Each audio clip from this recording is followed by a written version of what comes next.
Hello दोस्तों, मैं पूजा चौधरी आप सबका स्वागत करती हूँ। इस वीडियो में आज हम जेबीसी के बाज़ार नियम के बारे में पढ़ेंगे। यह नियम आपके एमए और यूजीसी नेट एग्ज़ाम की दृष्टि से बहुत ही महत्वपूर्ण है। तो दोस्तों, इस थ्योरी को समझने के लिए इस वीडियो को एंड तक देखिए। तो दोस्तों, शुरू करते हैं कि जेबीसी का बाज़ार नियम क्या होता है। सबसे पहले जेबीसी एक फ्रांसीसी अर्थशास्त्री थे जिनका पूरा नाम जीन बैप्टिस्ट से था और ये एक प्रतिष्ठित अर्थशास्त्री थे। पिछली वीडियो में हमने पढ़ा था कि यदि अर्थव्यवस्था को जो प्रतिष्ठित अर्थशास्त्रियों ने पूर्ण रोजगार को लेकर अपने विचार दिए थे वह क्या थे कि यदि अर्थव्यवस्था को बाजार तंत्र प्रणाली द्वारा स्वतः समायोजन हेतु स्वतंत्र छोड़ दिया जाता है तो अर्थव्यवस्था में पूर्ण रोजगार कायम हो जाता है और बेरोजगारी की कोई समस्या उत्पन्न नहीं होती है। हमने पढ़ा था कि पूर्ण रोजगार, प्रतिष्ठित अर्थशास्त्री पूर्ण रोजगार को कैसी अवस्था मानते थे? एक स्थायी, क्योंकि पूर्ण रोजगार एक लंबे समय तक रहता है, यानी कि दीर्घकालीन संतुलन है और इसमें जो परिवर्तन होता है, असंतुलन उत्पन्न होता है, वो एक शॉर्ट टाइम के लिए होता है, छोटे से टाइम के लिए। उसके बाद क्योंकि बाजार तंत्र कीमत प्रणाली द्वारा संचालित होता है तो बाजार द्वारा स्वतः समायोजन करके उस असंतुलन को ठीक कर दिया जाता है और फिर से पूर्ण रोजगार को कायम कर दिया जाता है। इसलिए प्रतिष्ठित अर्थशास्त्रियों ने कहा था कि पूर्ण रोजगार एक कैसी अवस्था है? एक स्थायी अवस्था होती है। तो प्रतिष्ठित अर्थशास्त्रियों के इस कथन को, उनकी इस विचारधारा को सही साबित करने के लिए जेबीसी ने अपना बाजार का नियम दिया था। यानी प्रतिष्ठित अर्थशास्त्रियों के इस विचार को सही साबित करने के लिए जेबीसी ने बाजार का नियम दिया। जेबीसी ने अपने इस थ्योरी में एक बहुत ही इम्पोर्टेंट और फेमस एक स्टेटमेंट दिया था, एक कथन दिया था। वो क्या है कि पूर्ति अपनी मांग स्वतः उत्पन्न करती है। जेबीसी का पूरा टोटली जो नियम है वो इसी कथन को स्पष्ट करती है। उनका सारा जो सार है, समरी है उनकी थ्योरी की, वो इसी स्टेटमेंट में आपको मिलेगी। अब इस कथन को समझने के लिए हम इसको दो भागों में बांटेंगे, एक सप्लाई एंड डिमांड। कोई भी प्रोड्यूसर होता है, उत्पादक होता है, जब वो अपना प्रोडक्शन करता है, किसी भी प्रोडक्ट की सप्लाई करता है तो वो कैसे अपनी मांग को स्वतः उत्पन्न कर लेती है, इसकी व्याख्या जेबीसी ने अपने बाजार नियम में की है। दोबारा समझेंगे। जेबीसी ने अपनी थ्योरी में एक बहुत ही फेमस स्टेटमेंट दिया था जिसमें उन्होंने कहा था कि पूर्ति अपनी मांग स्वतः उत्पन्न कर लेती है। यानी कोई भी प्रोड्यूसर किसी वस्तु का प्रोडक्शन करता है तो उसी दौरान, जब प्रोडक्शन किया जाता है, उसी दौरान उतने ही प्रोडक्शन के बराबर मार्केट में डिमांड स्वतः ही क्रिएट हो जाती है, ऑटोमेटिक डिमांड क्रिएट हो जाती है। इसीलिए उन्होंने अपने इस नियम में कहा था कि supply create its own demand. अब सप्लाई अपने ही बराबर बाजार में मांग कैसे उत्पन्न कर लेती है, इसकी व्याख्या से ने अपने बाजार नियम में दिया था। तो इस थ्योरी को समझने के लिए इसको हम दो पार्ट में बांटेंगे। पहला है वस्तु विनिमय अर्थव्यवस्था, क्योंकि जब जेबीसी ने अपना नियम दिया था तो उन्होंने सबसे पहले इस नियम को वस्तु विनिमय अर्थव्यवस्था में लागू किया था। तो दोस्तों, वस्तु विनिमय अर्थव्यवस्था कैसी होती है? एक ऐसी अर्थव्यवस्था जिसमें लोग वस्तु के बदले वस्तु प्राप्त करते हैं, यानी कि इस अर्थव्यवस्था में मुद्रा का प्रयोग नहीं होता है, यानी एक वस्तु देख करके हम दूसरी वस्तु प्राप्त करते हैं। तो इस स्थिति में जितना प्रोडक्शन कहीं किया जाता है तो वह अपने बराबर मांग उत्पन्न कैसे करता है, इसकी व्याख्या जेबीसीडी की है। तो इसको समझेंगे। से के अनुसार कोई भी उत्पादक दो उद्देश्यों को ध्यान में रखकर ही किसी वस्तु का उत्पादन करता है। क्योंकि वस्तु विनिमय अर्थव्यवस्था है, वह किसी वस्तु का प्रोडक्शन करेगा तो उस समय उसके दिमाग में दो उद्देश्य होते हैं। पहला होता है कि उसने जितना भी प्रोडक्शन किया है उसमें से कुछ भाग वह अपने उपभोग के लिए रखता है। पहला उद्देश्य क्या होता है कि वह स्वयं के उपभोग के लिए कुछ भाग उसमें से रख लेता है जितना वह प्रोडक्शन करता है। दूसरा उसका उद्देश्य होता है कि उस वस्तु के बदले दूसरी वस्तु को प्राप्त करने के लिए वह प्रोडक्शन करता है। यानी कि वह माना फॉर एग्ज़ाम्पल कि वह 100 किलो गेहूं का प्रोडक्शन करता है। इसमें से माना वह 20 किलो गेहूं अपने उपभोग के लिए रखता है। ये उसका प्रथम उद्देश्य हो गया, अपने उपभोग के लिए। द्वितीय उद्देश्य क्या था इसका कि उस वस्तु के बदले दूसरी वस्तु को प्राप्त करने के लिए वह उत्पादन करता है। बाकी का 80 किलो गेहूं वह दूसरे को देगा और वहाँ से अपनी आवश्यकता की वस्तुओं को वो खरीदेगा। तो ये दो उद्देश्य होते हैं। तो इस स्थिति में कैसे उसने जितना प्रोडक्शन किया है उसके बराबर मांग पैदा होगी। एक उत्पादक केवल उतना ही उत्पादन करेगा। वस्तु विनिमय अर्थव्यवस्था की बात कर रहे हैं, तो वस्तु विनिमय अर्थव्यवस्था में एक उत्पादक केवल उतना ही उत्पादन करेगा जितना वह उसके बदले में दूसरी वस्तु को प्राप्त करना चाहता है। तो इस कथन को समझने के लिए हम एक उदाहरण लेंगे। माना दो उत्पादक हैं या दो व्यक्ति हैं, जैसे उत्पादक ए और उत्पादक बी। माना उत्पादक ए जो है वो चावल में दक्ष है, यानी कि वह चावल का प्रोडक्शन करता है, और उत्पादक बी गेहूं का प्रोडक्शन करता है। अब माना ए को 10 किलो गेहूं की ज़रूरत है, वह डिमांड कर रहा है 10 किलो गेहूं की, और बी व्यक्ति को 10 किलो चावल की ज़रूरत है। इस स्थिति में जब ये दोनों व्यक्ति ए और बी आपस में विनिमय करते हैं, यानी कि ए देश 10 किलो गेहूं प्राप्त करने के लिए बी व्यक्ति को 10 किलो चावल देगा, और बी देश 10 किलो चावल प्राप्त करने के लिए 10 किलो गेहूं किसको देगा, ए व्यक्ति को। यानी कि ए व्यक्ति जितनी डिमांड वह करेगा उसी के बराबर वह उतना ही उत्पादन करेगा। उसी प्रकार जितना चावल बी को चाहिए उसको प्राप्त करने के लिए जितना उत्पादन उसको करना चाहिए वह केवल उतना ही करेगा। यानी इसको हम ऐसे समझेंगे कि जो ए व्यक्ति है उसको 10 किलो गेहूँ चाहिए, यानी कि अपने उपभोग के लिए डिमांड करता है वो 10 किलो गेहूँ, और इस 10 किलो गेहूँ को प्राप्त करने के लिए उसको कितने किलो चावल को उत्पादित करने की ज़रूरत है, 10 किलो चावल। तो इस स्थिति में वह 10 किलो चावल की पूर्ति कर रहा है और इसी के बराबर वह 10 किलो गेहूँ की मांग भी कर रहा है। यानी कि यहाँ वह जितना प्रोडक्शन कर रहा है उसी के बराबर उसकी मांग क्रिएट हो रही है, यानी कि पूर्ति इज इक्वल टू मांग।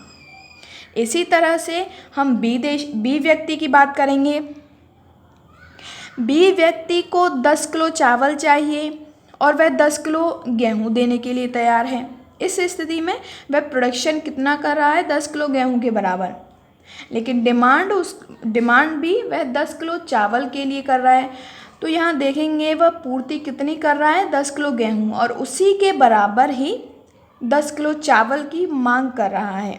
यानी कि वह 10 किलो चावल प्राप्त करने के लिए उतना ही प्रोडक्शन करेगा जितने की ज़रूरत है, ना ही उससे ज़्यादा करेगा और ना ही उससे कम होगा। तो इस स्थिति में हम देखेंगे ए व्यक्ति जितना उत्पादन करता है उसी के बराबर मांग करता है, बी व्यक्ति जितने गेहूं का प्रोडक्शन करता है उसी के बराबर चावल की मांग करता है। इसी तरह से ए है, बी है, कोई और होगा, सी व्यक्ति है, डी व्यक्ति है। इसी तरह से हर व्यक्ति अगर यही व्यवहार अपनाता है तो पूरे बाज़ार में, पूरे मार्केट में जो टोटल सप्लाई है वो किसके बराबर होगी? टोटल डिमांड के बराबर। इस तरह जब अर्थव्यवस्था में प्रत्येक उत्पादक यही व्यवहार करता है, यानी उतना ही उत्पादन करता है जितना वह दूसरों से प्राप्त करना चाहता है, तो अर्थव्यवस्था में जितना उत्पादन किया जाता है उसी के बराबर मांग का सृजन स्वतः उत्पन्न हो जाता है। तो ये था वस्तु विनिमय अर्थव्यवस्था में। सबसे पहले जब सेका बाजार नियम आया तो उनकी यह थ्योरी किस अर्थव्यवस्था में सबसे पहले लागू हुई थी? उन्होंने खुद इसे लागू किया तो वो था वस्तु विनिमय अर्थव्यवस्था। लेकिन आधुनिक काल की बात करें तो वर्तमान समय में वस्तु विनिमय अर्थव्यवस्था अब नहीं देखने को मिलती है, बल्कि मुद्रा अर्थव्यवस्था हमें देखने को मिलती है। इसलिए हम जेबीसी के बाजार नियम को मुद्रा अर्थव्यवस्था के संदर्भ में पढ़ने का प्रयत्न करेंगे। तो मुद्रा अर्थव्यवस्था में से का बाजार नियम कैसे लागू होगा, इसे हम इस प्रकार पढ़ेंगे।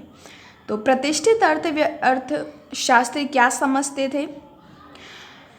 इसमें वस्तुओं के लिए मांग, यानी कि मुद्रा अर्थव्यवस्था में जितना प्रोडक्शन किया जाता है उसके बराबर मांग कैसे सृजित होगी, इसके बारे में प्रतिष्ठित अर्थशास्त्रियों का विचार था कि इसमें वस्तुओं के लिए मांग का मुख्य स्रोत उत्पादन के कार्य में प्रयुक्त उत्पादन के विभिन्न साधनों द्वारा अर्जित की गई आय है।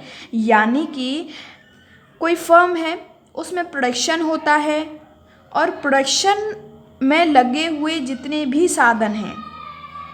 साधन हैं उन्होंने जितनी भी इनकम प्राप्त की है, यानी कि प्रयुक्त उत्पादन के विभिन्न साधनों द्वारा अर्जित की गई आय है, जो उत्पादन प्रक्रिया में स्वतः ही उत्पन्न हो जाती है। यहाँ ध्यान रखिए कि यहाँ जितना भी प्रोडक्शन होता है उसके बराबर ही इनकम साधनों को पारिश्रमिक के रूप में, यानी कि जो साधनों को इनकम हो रही है उसके रूप में लोगों के हाथ में पैसा आता है।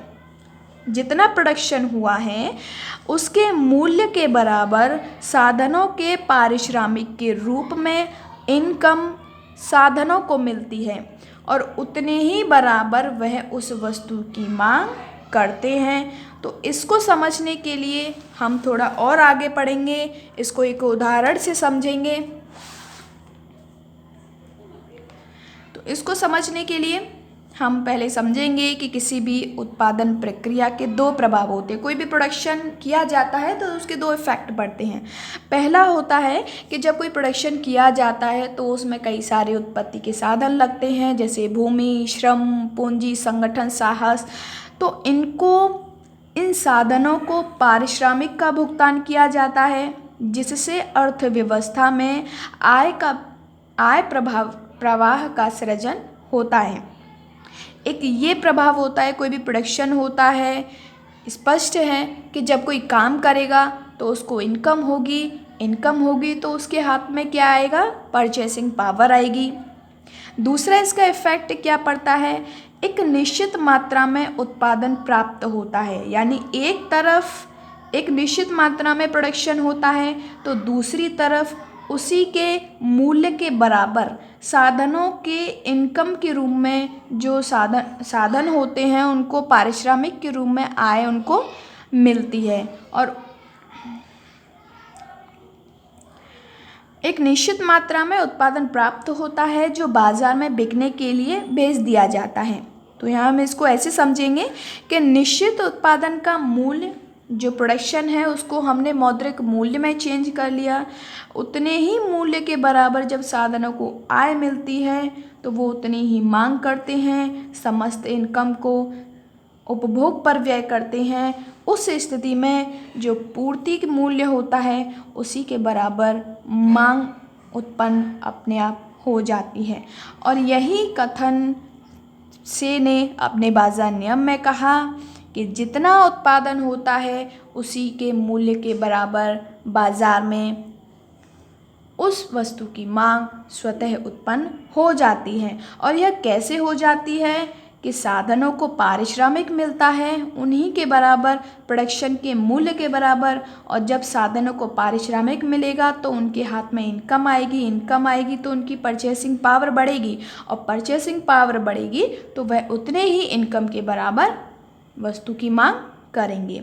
अगर प्रोडक्शन नहीं होगा तो साधनों को पारिश्रमिक भी नहीं मिल पाएगा, और पारिश्रमिक नहीं मिल पाएगा तो वो किसी भी वस्तु की मांग नहीं कर पाएंगे। इसको हम एक उदाहरण से समझेंगे। इसको दो स्थितियों में समझा जा सकता है। पहला है कि जब साधनों को पारिश्रमिक दिया जाता है तो वो अपनी पूरी इनकम को केवल उपभोग पर व्यय करते हैं, उसका कोई भी भाग बचत नहीं करते हैं। माना कि कोई एक फर्म है, ए फर्म है, और वह 1,00,000 रुपए मूल्य के बराबर पेन का प्रोडक्शन करती है, यानी कि 1,00,000 रुपए उसका क्या है, पूर्ति मूल्य है।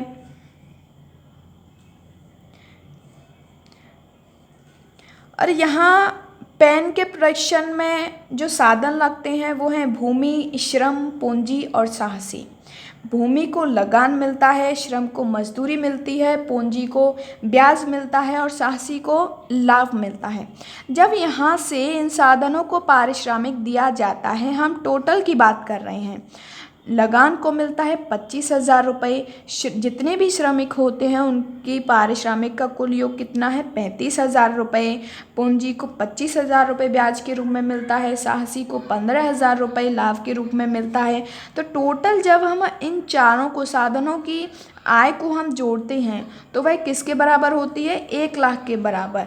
यानी कि यहाँ हमने जो पेन का प्रोडक्शन किया था वह 1,00,000 रुपये मूल्य का था, और उसी के बराबर यहाँ मार्केट में साधनों की आय के रूप में जो परचेसिंग पावर है वो लोगों की 1,00,000 रुपये बढ़ जाती है। यानी कि जो पूर्ति है उसी के बराबर बाजार में साधनों की आय के रूप में मांग स्वतः उत्पन्न हो जाती है।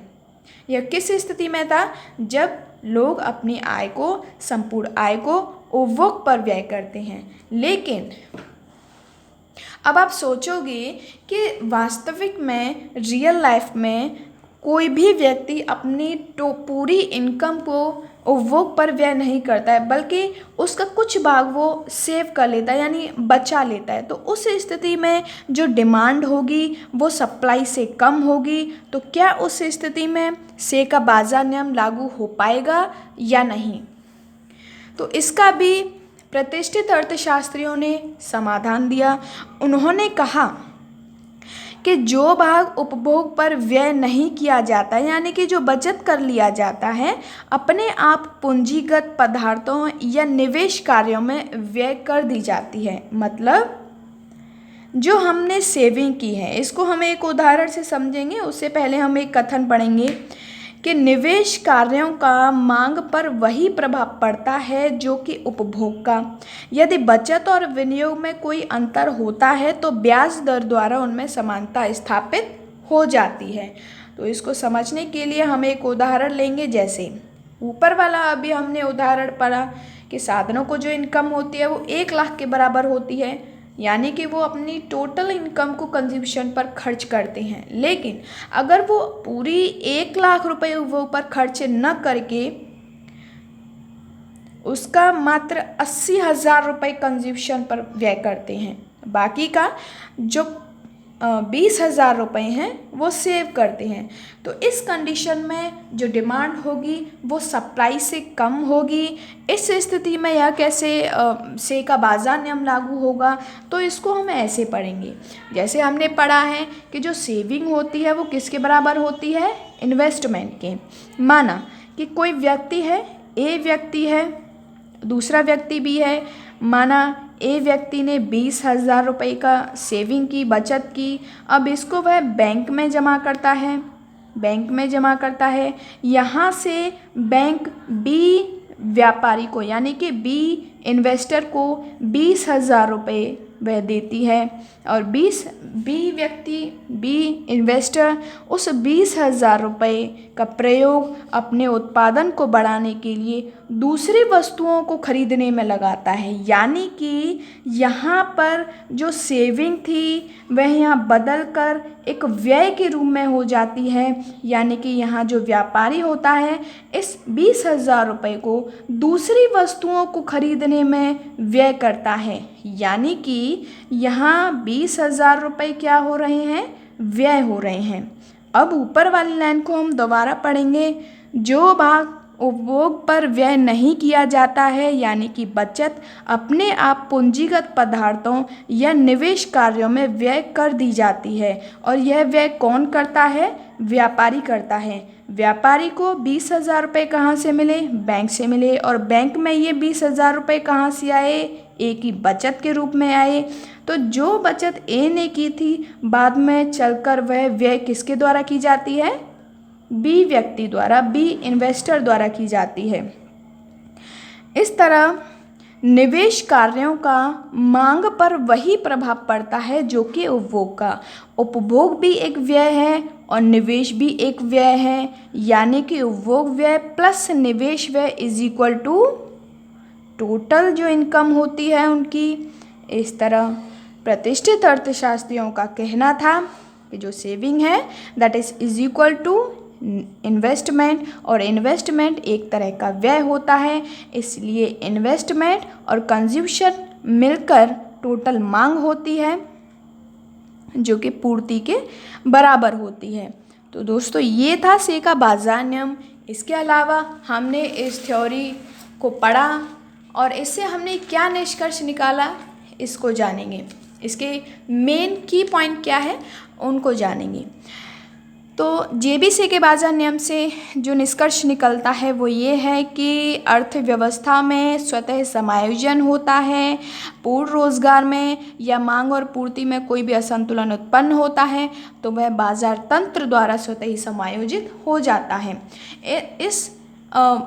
इस तरह की अर्थव्यवस्था में जो मांग होती है वो सदैव पूर्ति के बराबर होती है। पूर्ण रोजगार कायम होता है जो कि जेबीसी ने अपने नियम में प्रूव किया है। और अति उत्पादन की दशा उत्पन्न नहीं होती है और बचत और निवेश में समानता होती है। अगर इनमें कोई भी असंतुलन उत्पन्न होता है तो यह ब्याज दर द्वारा समानता इनमें स्थापित होती है।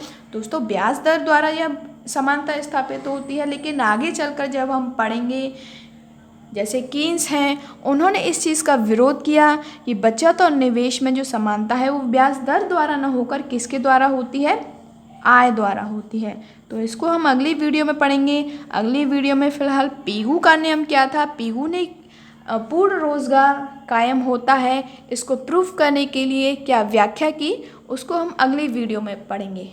फिलहाल धन्यवाद।